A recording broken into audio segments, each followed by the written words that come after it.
Hi, I'm Izzy Conn, and welcome to this series, Leading Labour, and this, the second of 3 parts on Tony Blair. For the last year, I've been interviewing senior insiders and experts to understand the stories of each of the former Labour leaders. The episodes all look at the same themes. They look at how each leader responded to major political developments, how they managed the ever-present tension between the left and right of the Labour Party, and, overall, how the leaders tried to win elections and bring Labour into government. While being incredibly electorally successful, Blair remains a divisive figure within the Labour Party. I thought it was important to look in detail at some of the key controversies and unintended consequences of his time as leader and Prime Minister. We're going to look at the Iraq War, his approach to the EU, and his approach to immigration. Let's start by looking at the background to the most problematic aspect of Blair's legacy, the Iraq War. Blair hadn't set out with the intention of becoming overly involved in foreign affairs, but this grew as an issue. Let's hear from Sally Morgan, one of Blair's key advisors. Obviously, some of the big criticisms of the Blair years were around foreign policy, and that was never on the agenda to start with. It just emerged, really. What he had was a view that Britain should have a role in the world, and the sort of Chicago speech was very much about, in the same way, you take a responsibility for and with your citizens, you should do that globally too. Blair made the Chicago speech in 1999. It set out his foreign policy, what he called liberal interventionism. He said, the most pressing foreign policy problem we face is to identify the circumstances in which we should get actively involved in other people's conflicts. Blair intervened in conflicts in Kosovo in 1999 and Sierra Leone in 2000, both of which were seen as examples of successful liberal interventionism. Here's David Blunkett, who was Home Secretary from 2001 to 2004. Tony was really interested in international affairs, partly because he was dragged into it, because Britain had to make choices about whether we were joining up with the US initially in what was clearly a beneficial outcome, which was to protect the people of Kosovo from neo-genocide from Serbia, and to persuade Bill Clinton that they should jointly take action in relation to Serbia, preventing genocide in Sierra Leone, in Africa, which people have forgotten. Those international measures were something that Tony was proud of, and that led to Tony believing that he had some influence with the US even under George W. Bush, and that as a consequence he would be able to steer a little the US's view post the 11th of September attack in 2001. The 9/11 terrorist attacks by al-Qaeda on the World Trade Center in New York shocked the world and altered foreign policy in many countries. In Blair's statement on the day of the attacks, he said, "We here in Britain stand shoulder to shoulder with our American friends in this hour of tragedy. And we, like them, will not rest until this evil is driven from our world." George W. Bush, the Republican president of America, declared a war on terror that would target both terrorist groups and the governments that sheltered them. A month later, the US, backed by Britain and other allied forces, invaded Afghanistan with the aim of dismantling al-Qaeda. Most countries at this time agreed that this was a proportional response to the 9/11 attacks. For Blair, terrorism suddenly became central to government policy. 2 months after the attacks, the UK passed sweeping anti-terror laws, allowing indefinite detention of foreign suspects and expanding surveillance powers. Similar laws were mirrored in other countries. However, under Blair, these measures were built on so much that by the late 2000s, Britain had one of the toughest counter-terror frameworks in the democratic world. Blair's pledge to stand shoulder to shoulder with the US ultimately led to the 2003 invasion of Iraq, on the basis that Saddam Hussein, the Iraqi dictator, was hiding weapons of mass destruction. The Iraq War was not seen as a proportional response to the 9/11 attacks. I spoke to Patrick Wintour, diplomatic editor of The Guardian, about Blair's motivations behind the Iraq War. The self-evident reasons he genuinely thought that Saddam Hussein represented a threat to the world, that he thought the world had been changed by 9/11, and he thought that there was going to be, and I think he genuinely believed this, there were weapons of mass destruction which would justify it. But I think it was also the fact that he had been involved in two military conflicts previously, one in Sierra Leone, where British troops had been involved, and then more dramatically in Kosovo. And on both occasions, it had worked. As we start looking at Blair's role in Iraq, let's hear from historian Anthony Seldon on how Blair approached the controversy. Anthony is the author of a key Blair biography. If you look at the passionate defence he gave, he was very brave in not hiding within Fortress Downing Street, but coming out and engaging with people. You have to say he totally believed in it. That totally believing in something doesn't mean that it's the right thing. In an often cited memo from 2002, Blair wrote to Bush, "I will be with you whatever." David Blunkett was obviously Home Secretary throughout these years, so let's hear from him. Only believed that whatever, we should be shoulder to shoulder with the US. He said so, and I recall, or I had it, my memory has been recently jogged that I said, yes, of course we must, Tony, but only when we agree with what they do. In the 90s, Blair had had a close relationship with Bush's forerunner, Democratic President Bill Clinton. Blair did draw some criticism for this from the Labour left, who saw his closeness to America as a sign that New Labour was moving away from traditional Labour values. But for the most part, people felt Clinton was a useful ally for Blair to have. However, as Andrew Grice, former political editor of The Independent, tells us, once Republican Bush took over in 2001, Blair's continued closeness to the US suddenly seemed a lot harder to justify. I think the relationship with Clinton was productive because Labour learnt a lot from the Democrats. There was New Labour copying the New Democrats as Clinton was, and a lot of Blair's people watched them in action and how they won power. So Clinton was an inspiring figure for New Labour, and that was positive, and they learnt lessons from America. I think the relationship with Bush was understandable at one level in that Blair wanted to show that Britain was a reliable partner, but he did promise a year before the invasion of Iraq that Britain would be there under any circumstances. And I think that was a mistake. That was too slavish. He was too anxious to be on the side of America without considering the case on its merits. And having given that promise, he was never going to retreat from it. Blair was seen as prioritising links with America over other important international relationships. Hints, suggestions that, Blair wanted to join the single currency, wanted to be much closer to the European Union. And yet at the same time, he was splitting away from Europe on this issue of Iraq.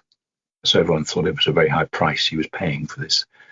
To preserve the special relationship. The idea of invading Iraq was highly controversial in Britain from the start, and many MPs distrusted claims that Saddam Hussein was hiding weapons of mass destruction. In September 2002, largely in response to public dissent, the government published the September dossier, since dubbed the Dodgy dossier, which set out the case for Iraq's possession of weapons of mass destruction, based on information provided by the British intelligence services. In his introduction, Blair wrote, "This document discloses that his, Saddam Hussein's, military planning allows for some of the weapons of mass destruction to be ready within 45 minutes of an order to use them." This claim turned out to be highly misleading. It wasn't explained that this referred to short-range battlefield munitions, not long-range missiles that could hit other countries. In the end, the intelligence turned out to be wrong, and the way it had been presented left many people feeling that they had been misled. Here's Patrick Wintour. The kind of closeness and intimacy of the relationship between sort of Downing Street communications team and the intelligence people was too close, and it wasn't. It should have been more distant, and I think everyone in retrospect accepts that, and that it shouldn't, the intelligence was pretty fragile, and it was given absolute. I don't think it was totally distorted, but I think it was given a spin and a flavour to it that the information inside it didn't warrant. And obviously, things like the 45 minutes was a mistake. In November 2002, the United Nations had conducted inspections in Iraq, finding no weapons of mass destruction. The US and UK argued that Iraq was already in material breach of earlier resolutions and that this justified military action. However, many countries disagreed, including France and Russia. While the UN didn't pass a direct resolution saying don't go to war, it never approved the invasion, and the absence of explicit authorization and the fact that key UN members opposed the war is part of what made the Iraq War so controversial, as many argue that Britain and America acted outside of international law. A sort of absolute belief inside the kind of governments in Washington and London that they were right, and that Hans Blix, who was the UN inspector, was really trying to avoid a conflict and was politically motivated rather than trying to give dispassionate evidence. Prior to the invasion, between 750,000 and 1 million people marched in London, protesting against the war on a day of coordinated protests that occurred in 600 cities worldwide.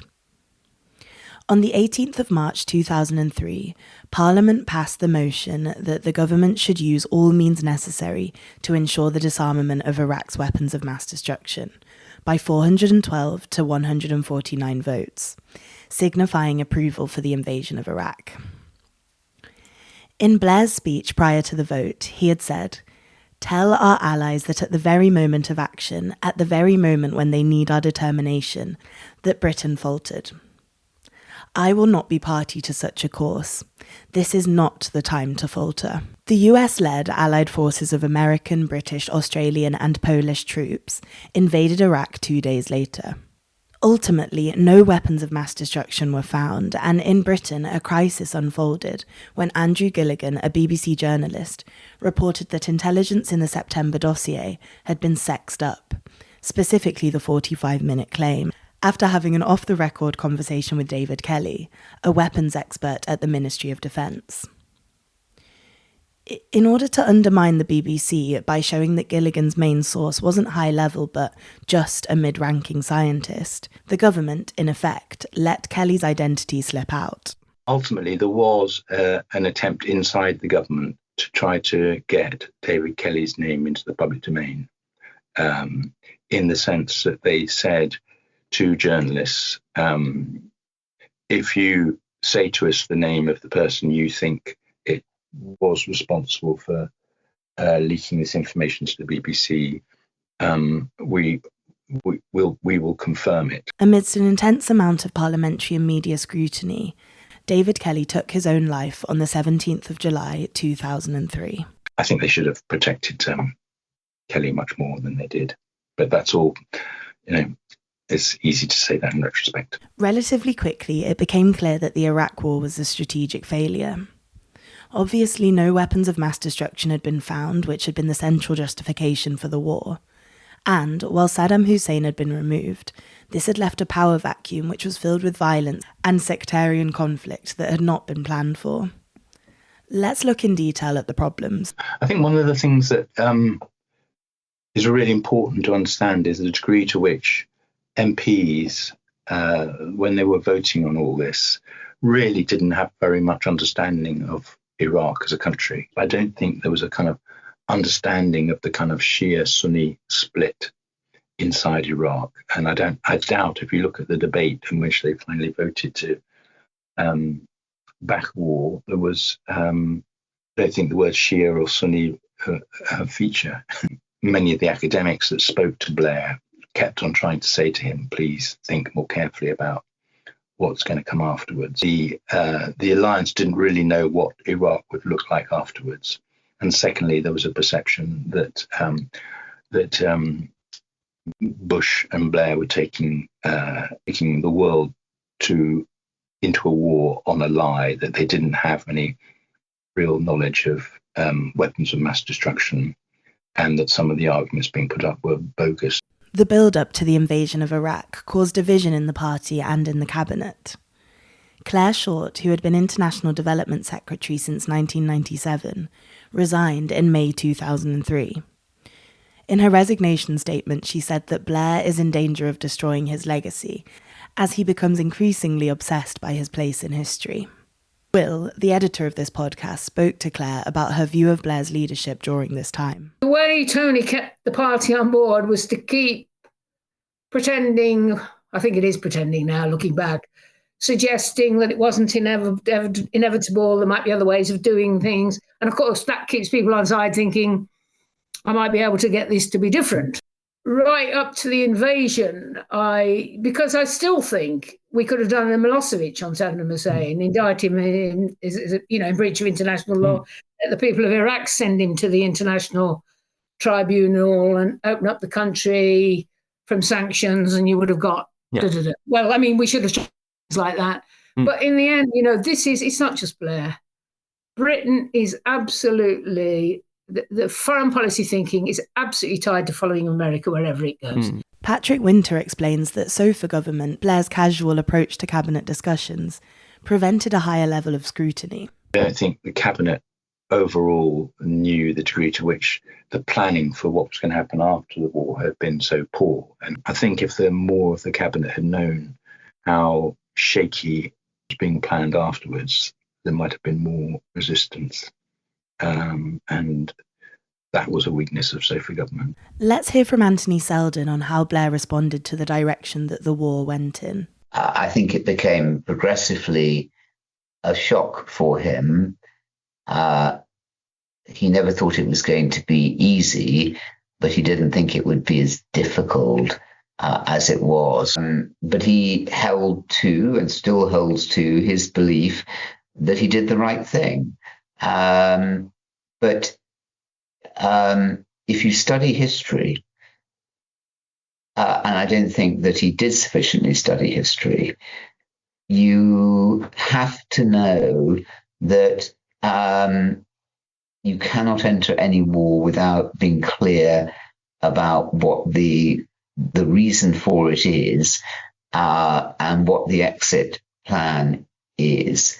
And he didn't have that. He didn't insist on that. Over 200,000 Iraqi civilians were killed in the war, and 179 British soldiers. It has, ever since, been a huge blight on Blair's legacy.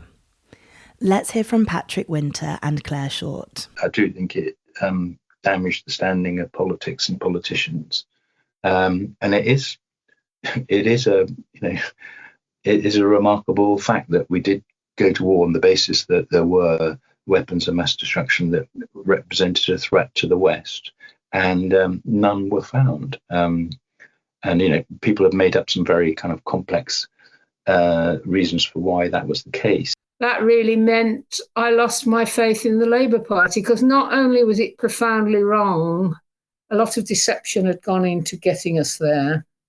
And no, in government, you never have everything your own way, of course. But some things are so big, then you lose kind of trust in the whole enterprise. It just one thing after another piled up to make you think that this was a catastrophic mistake, and there wasn't enough evidence to the contrary that the removal of Saddam had made Iraq a better place, or that the Middle East was a safer place. We heard last week about the tension between Blair and Chancellor Gordon Brown, dubbed the TBGBs. Blair would eventually resign in 2007, and, as Patrick tells us, Brown utilised internal tensions over Iraq to capitalise on Blair's weakened position within the party. I think it gave Gordon Brown an entry with the parliamentary party to start to force Blair out, which he did quite quickly after the third election, and there had been obviously different stories as to what promises had been made by Blair to Brown as to when he would leave and privately. And then I think Brown lost patience. And although I sometimes think he used internal Labour Party controversies like over foundation hospitals or tuition fees to gather support inside the parliamentary party, I think he knew that there was a sort of loss of trust in Blair, and it weakened him so that in the end, when when the plot to remove him started, I don't think Blair could hold on for that much longer. I think without Iraq, he would have been able to stay on a lot longer. Let's hear from John Rentoul, leading political journalist at The Independent and self-confessed ultra-Blairite, on the legacy of the Iraq War. Well, it's already been responsible for two wrong turnings, Ed Miliband and Jeremy Corbyn. I mean, for understandable reasons, Labour Party members wanted to go away from a decision that they didn't like. There have since been 3 major national inquiries in Britain into aspects of the Iraq War. The Hutton Inquiry investigated the circumstances of David Kelly's death and cleared the government of wrongdoing. The Butler Review examined the intelligence on Iraq's weapons of mass destruction, concluding that the intelligence was flawed and represented misleadingly, but found no evidence of deliberate distortion. The most far-reaching was the Chilcot Inquiry, which reported in 2016, 7 years after it was first announced. It was very critical of Blair, finding that he overestimated his ability to influence US decisions on Iraq, that Cabinet should have been made aware of the legal uncertainties, and that the intelligence had been flawed. And he put up a very strong case at the Chilcot Inquiry. And the Chilcot Inquiry sort of can be read 101 ways because it's a very subtly written report. But it didn't give him the kind of clean bill of health. I think everyone admires his intellect, but everyone says they want Blairism without Iraq, minus Iraq. And that's just not possible. Finally, on Iraq, let's hear from Stephen Wall, former senior British diplomat who worked with Blair. Iraq, of course, was the sort of death knell of that to an extent, and obviously colours people's overall assessment of what I think, apart from Iraq, would be regarded probably as a great prime ministership. The next policy area to consider is Blair's policy towards the European Union. Obviously, Britain left the EU in 2016, 9 years after Blair left office. Blair repudiates that any blame lies with his government. However, I think it's really important to look at the impact of his policies on Europe.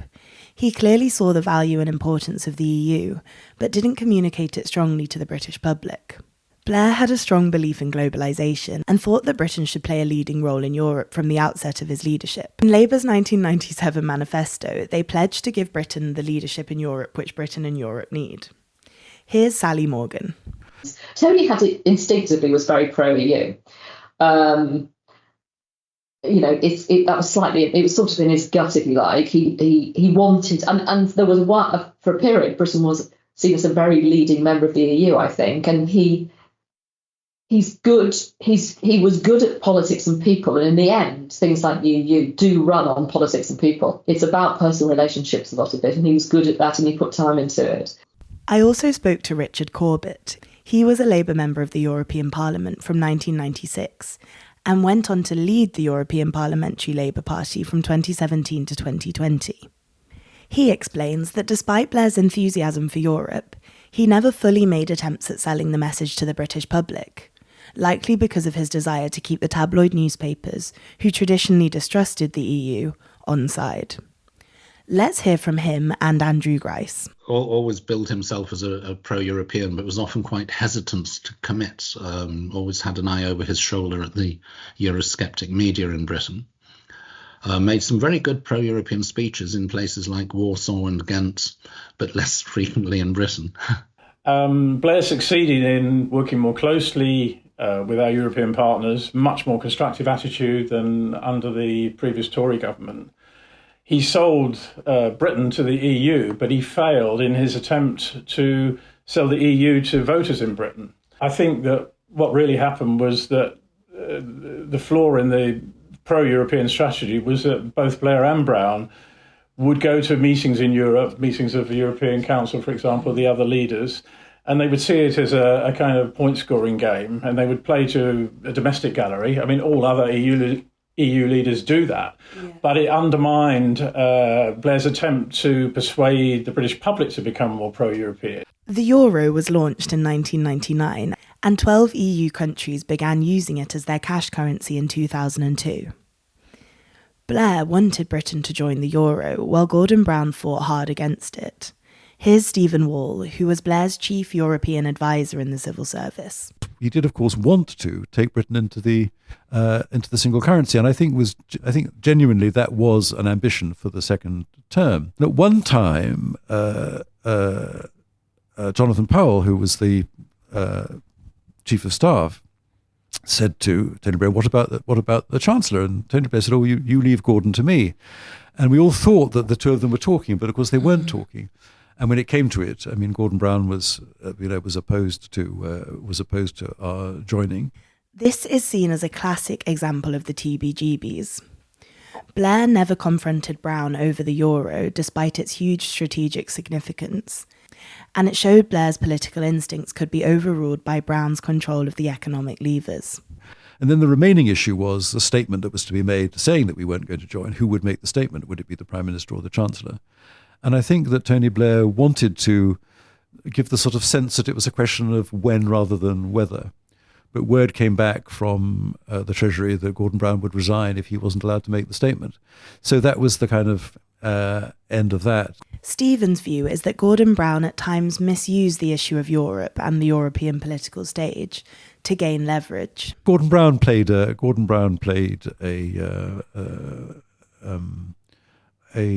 dishonourable, I would say, game in all of this. He'd latch on to something which was almost settled before a meeting of the finance ministers, and then build it up to a big issue, go to Brussels, and then sort of claim a great victory. Mm-hmm. So he played the us versus them card a lot. There will always be a political issue when government action doesn't line up with the message being relayed to the public. This happened on the EU during the Blair years. Let's hear from Stephen. One of the things that Tony Blair did as leader of the Labour Party in opposition was secure the support of Rupert Murdoch and the Murdoch press. So after that, he was always having to look over his shoulder, and I think that that was a big factor. I think one of the factors which probably stood in the way of an even more pro-European policy that would otherwise perhaps have happened. And I did say to Tony Blair more than once, I go to meetings of the European subcommittee, and I said, your ministerial colleagues are reading from briefs that could have been written for the Conservative government. And he said, well, Stephen, what do you expect? They're kind of reflecting public opinion. It does tap into a vein of public opinion, and a sort of because we are an island, and I think there's a bit of it which is sort of nostalgia, based on nostalgia, nostalgia for the kind of country we thought we were and indeed once were, rather than the fact that we are not an unimportant, but just one of a number of medium-sized powers in a world that's dominated by superpowers. Had Blair attempted to persuade the public of the value of being close to Europe, rather than undermining his own view, perhaps Brexit never would have happened. The final controversial policy area we're going to look at is Blair's approach to immigration and asylum, something that I have looked into personally quite a lot. New Labour came in with a more open approach to economic migration, which is people moving to Britain for work.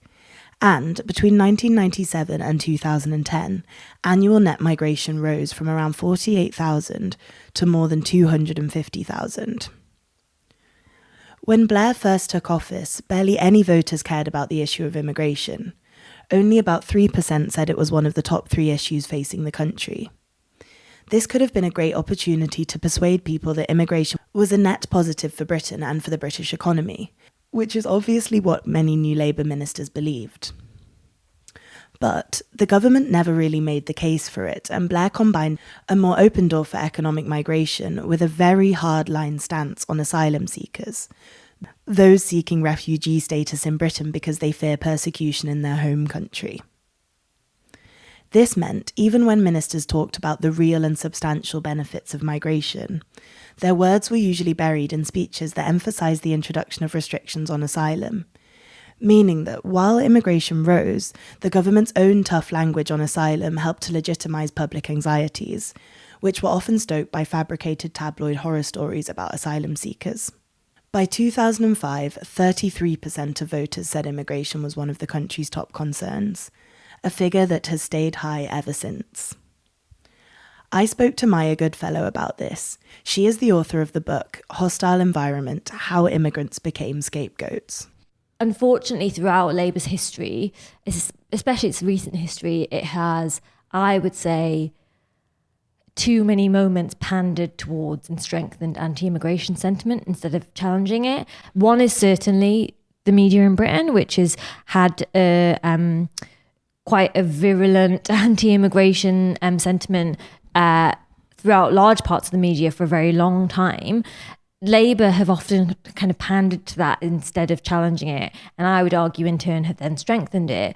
I think from the party's perspective, they think it's very difficult to break that. I think that's certainly true. It is very hard, but I think that doesn't mean you don't try. As a party of the left, Labour have always experienced difficulty in dealing with immigration policy issues, looking to find a balance between appeasing attacks of illiberalism from the left while minimising Conservative electoral gains from sections of Labour's traditional working class voters. And I think there's also this belief that I would sort of question. There's a belief historically and now that core parts of their voter base and core parts of the Labour constituency, if you like, which they would call, say, the white working class, has fears around immigration. And I think there's two things there. One is that's really flattening. It totally flattens who is actually has this kind of anti-immigration feeling. It paints all communities where people are predominantly white and working class as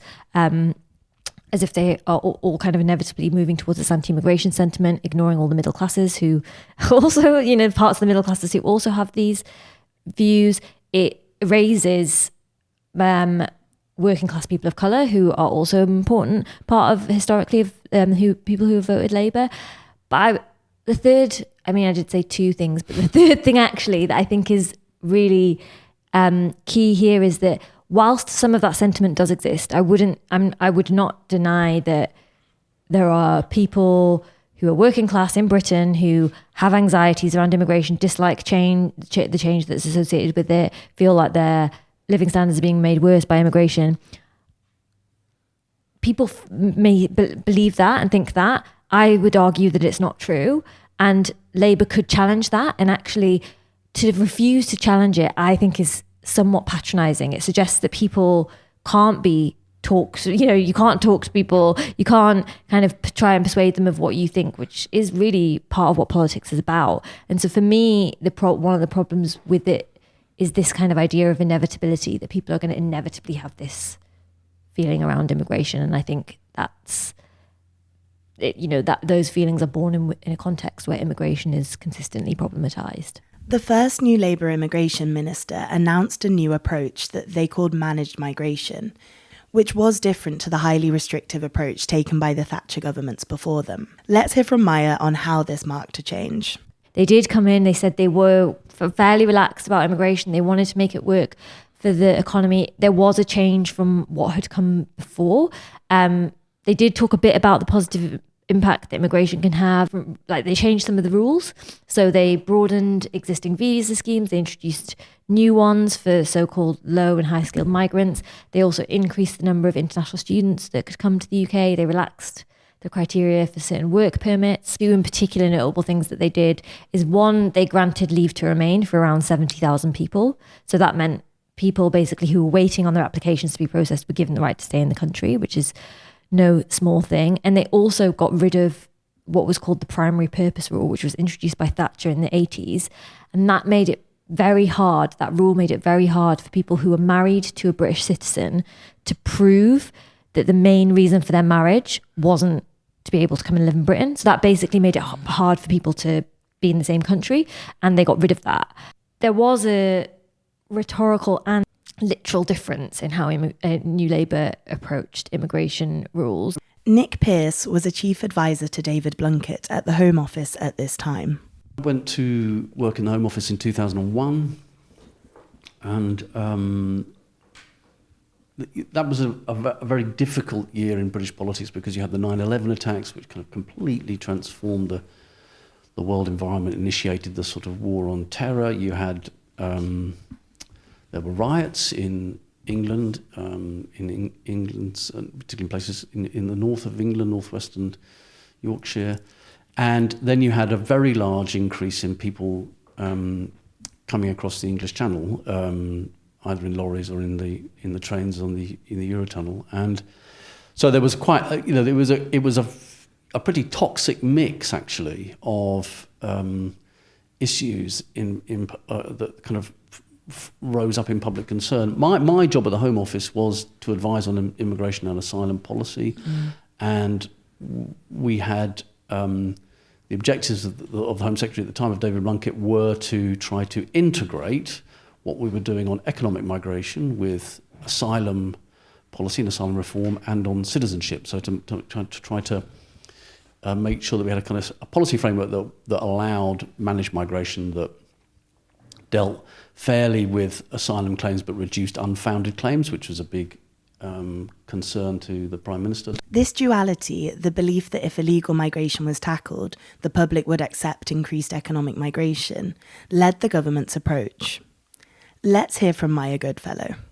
One of the problems of New Labour's approaches, which is like they were reinforcing this racism about who belongs and who doesn't, and who's a problem and who isn't. And that might not immediately seem like it's about immigration, but it was. And it was reinforcing those narratives that, still exist in Britain and were kind of underlie parts of the immigration debate even now. Very harsh measures were introduced against asylum seekers, and Blair himself was personally concerned and involved with reducing asylum seeker numbers. And so it wasn't just that they were talking about it negatively, they were also introducing really bad, awful laws, many of which are still with us today. So they took away, because they wanted to get the number of people coming to this country to claim asylum down, they took away the right to work whilst you were waiting on your asylum claim.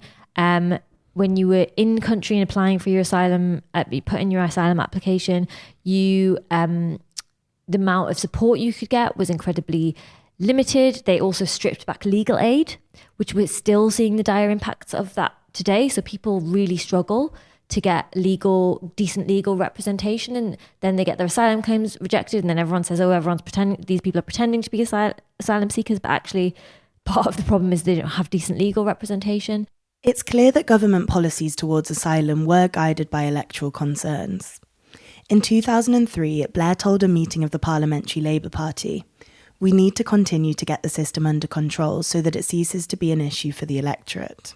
And so New Labour bought into this complete and total fallacy and really unhelpful way of thinking about any human being, that the people coming to Britain wanting to claim asylum were pretending to be people seeking asylum. They weren't really. They were either supposed so-called criminals or supposed economic migrants. And obviously that reinforces a negative idea about people who come to the UK to work.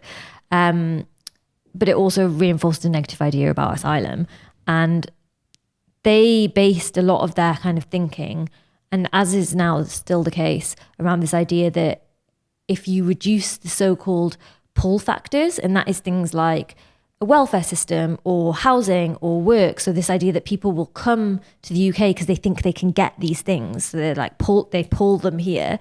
If you reduce those things, you stop the number of people coming, totally ignoring that even the Home Office's own research into this says that's not really a thing. Pull factors it's not a kind of coherent concept that does influence people moving.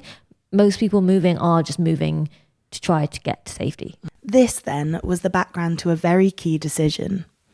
On the 1st of May 2004, 8 Eastern European countries, plus Malta and Cyprus, known as the A8 countries, joined the EU. While most other EU member states placed transitional controls on freedom of movement from these countries, Home Office officials in Britain assessed that only around 13,000 people would move to Britain from these countries for work, and Britain, along with Ireland and Sweden, decided not to introduce controls. This decision was taken more as a foreign policy decision in the interest of making Britain a leading player in the EU, which we talked about earlier, with migration issues secondary. In reality, it led to the biggest increase in migration in British history. At the peak in 2007, 80,000 A8 migrants arrived in Britain. Between 2004 and 2009, the share of A8 migrants as a percentage of the UK population rose from 0.01% to 0.9%. Let's hear from Nick Pearce, who obviously was an advisor at the Home Office at this time. The Home Office wasn't working with any kind of stable predictions, but for various reasons, the policy appeared a good one because we had a near full employment economy. There was a large demand for skilled labour. We wanted it to be legal and managed and regular, with people paying tax and national insurance rather than coming and working illegally or in the informal sectors of the economy. And so those were the sorts of reasons that were taken. Different departments and different ministers had different reasons for it, but they appeared sound enough at the time to pursue that path. I think my expectation, and that of certainly I think of the Home Secretary, had been that if you had legal and managed migration, people's concerns would be dealt with if they could see that the system was being operated fairly and efficiently, and public administration was good, were being dealt with. They would have more support for the system. There'd be greater public legitimacy. But in fact, what happened was when the Eastern Europeans were able to come to Britain to join the labour market, and more numbers came than people thought would happen, it just led to another round of public concern. We all know the result. Big rise in support for UKIP. It then began to dominate public debate in the run-up to the 2010 election, at least not obviously because the financial crisis was on. It wasn't the biggest issue by any means, but certainly the kind of long road to what then happened in the debates before Brexit and so on, started at that point.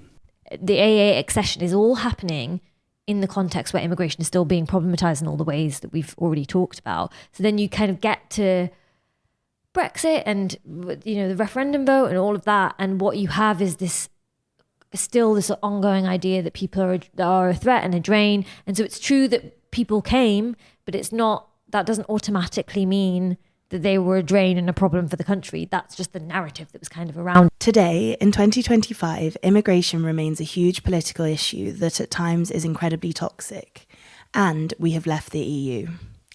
Let's hear from Maya on the legacy of the Blair government's approach to immigration. And they didn't break with the idea, but they didn't break with the fundamental idea that people coming to this country could pose a problem to this country. They do some relatively small but not unimportant positive things, but at the same time they were reinforcing the negativity, which led to things like, helped things like UKIP grow, and also basically creating a more exploitable workforce, which I don't think is necessarily a positive way to take, the direction to take the rules in, because people didn't have great rights and weren't being treated that well, obviously depending on which scheme you were coming in on, but that's a far cry away from this kind of open, positive system that I think a lot of people talk about or think about when they think of New Labour. Ultimately, all the policy areas that we've looked at today, the Iraq war, confused messaging on the EU, and these policies on immigration just aren't representative of what most Labour members wanted. And as well as the actual damage of the policies themselves, it created disillusionment with Blair and with the New Labour project, which remained evident in the party until only a few years ago, and to some extent still exists. We've reached the end of this episode on Tony Blair's controversies and the consequences of them. Thanks so much for listening, and thanks to the brilliant guests that we heard from today. Sally Morgan, David Blunkett, Patrick Wintour, Anthony Seldon, Clare Short, Andrew Grice, John Rentoul, Stephen Wall, Richard Corbett, Maya Goodfellow and Nick Pearce. The links to read more about them, as well as links to buy any of their brilliant books, are in the description of this episode. Next week, we'll be on the successes and the public service reforms of Blair's governments, as well as taking a long look at his legacy. Make sure to subscribe so you don't miss that. This episode was researched, presented and produced by me, Izzy Conn. Special thanks goes to Will Barber-Taylor for editing and additional research. I also did the artwork for this episode. Music is by Rickard Fromm.